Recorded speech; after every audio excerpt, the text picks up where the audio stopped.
दोस्तों, खेसारी लाल यादव के साथ रहने वाले संजय यादव भी खेसारी लाल यादव के सपोर्ट में आ चुके हैं। आपको बता दें, खेसारी लाल यादव पे आजकल बहुत ज़्यादा विवाद चल रहा है और हमेशा खेसारी लाल यादव को लोग टारगेट करते आए हैं और आज भी खेसारी लाल यादव को टारगेट करते हैं। और यहाँ तक कि खेसारी लाल यादव को अब बेटी के ऊपर लोग भी टारगेट करने लगे हैं। लेकिन खेसारी लाल यादव के सपोर्ट में अब संजय यादव भी आ चुके हैं और लगभग भोजपुरी के सारे कलाकार भी आ चुके हैं खेसारी लाल यादव के सपोर्ट में।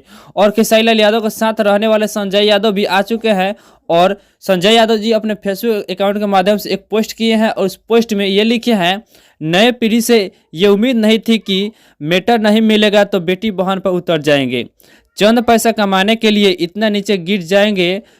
ऐसे लोग अपनी बहन बेटियों का खुद नहीं होते होंगे। आपसी झगड़े समझ में आते हैं, मगर बीच में परिवार को घसीटना बिल्कुल आपराधिक मानसिकता को दर्शाता है।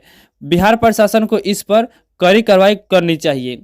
तो आप लोग समझ सकते हैं कि अब भोजपुरी के लगभग सारे लोग खेसारी लाल यादव के सपोर्ट में आ रहे हैं और संजय यादव भी खेसारी लाल यादव के सपोर्ट में आ चुके हैं और सरकार से, बिहार सरकार से, प्रशासन से मतलब मांग किया है कि इस पर कड़ी से कड़ी कार्रवाई होनी चाहिए और जो गलत किया है उसको सजा होनी चाहिए। तो बाकी इसके बारे में क्या कहना चाहते हैं, कमेंट बॉक्स में अपना राय जरूर बताइएगा।